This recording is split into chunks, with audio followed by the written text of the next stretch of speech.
Et Lewis Hamilton qui ne croit plus vraiment à une victoire cette année. Bah, ils se sont peut-être un peu enflammés chez Mercedes.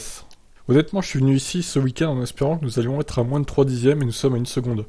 Si lors de la prochaine course en Hongrie nous pouvons à nouveau nous retrouver à quelques dixièmes, alors nous serons en lutte à Budapest. Mais si c'est à nouveau quelque chose comme ça, alors ça va prendre un moment pour gagner à nouveau.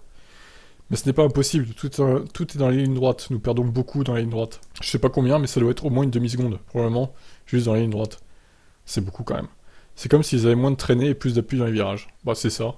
Toto Wolff a fait écho aux inquiétudes d'Hamilton, affirmant que l'équipe est arrivée en France pensant que nous courions pour la victoire avant de finir plus loin qu'avant. C'est une claque, on ne cache pas. J'espère que les autres pistes nous pourront revenir aussi fortement sur la bonne voie que la puissance de la claque est prise ici. Nous revenions lentement mais sûrement, sur les premiers, et il y avait de bons signes à Silverstone. Ensuite, on est allé en Autriche, une piste où nous ne sommes normalement pas du tout compétitifs, et nous pouvions clairement voir les signes que nous étions proches. C'est un circuit qui se fait en 1 minute, et nous étions à 3 dixièmes, donc c'était acceptable. Ensuite, nous avons apporté un assez beau package de nouveautés ici au Paul Ricard, la piste est fluide, lisse, c'est bon pour nous sur le papier, et boum, aucune performance. Nous constatons sur une session d'essai libre que nous étions totalement non compétitifs dans le premier secteur, alors qu'en Q3, nous sommes les meilleurs dans le premier secteur, et l'inverse dans le dernier secteur. De toute évidence, il se passe quelque chose, qu'il s'agisse du vent ou des performances des pneus. Là où la voiture est à la limite, et entre le héros et le zéro, il y a une marge super fine que nous ne comprenons pas. Ça, c'est ballot.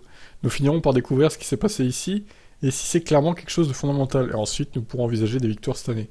Ça doit rester l'objectif, car nous avons besoin d'une direction pour l'année prochaine.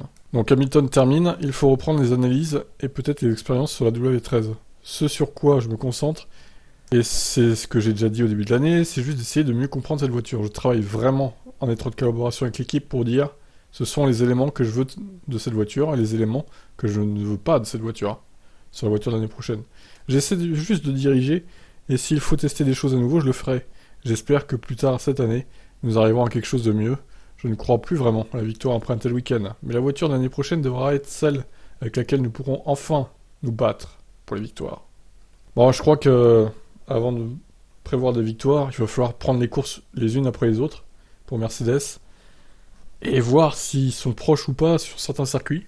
Par contre, Monza, ça va faire très mal pour Mercedes, vu les lignes droites. Spa, je sais pas trop, peut-être que Spa ça ira un peu mieux que Monza, mais Spa ça va être... Enfin, Monza ça va être... oh là là. Ils vont se prendre une pilule, hein, s'ils n'arrivent pas à régler leur problème de traîner d'ici là. Bon, eh ben, on verra bien. Ciao, ciao.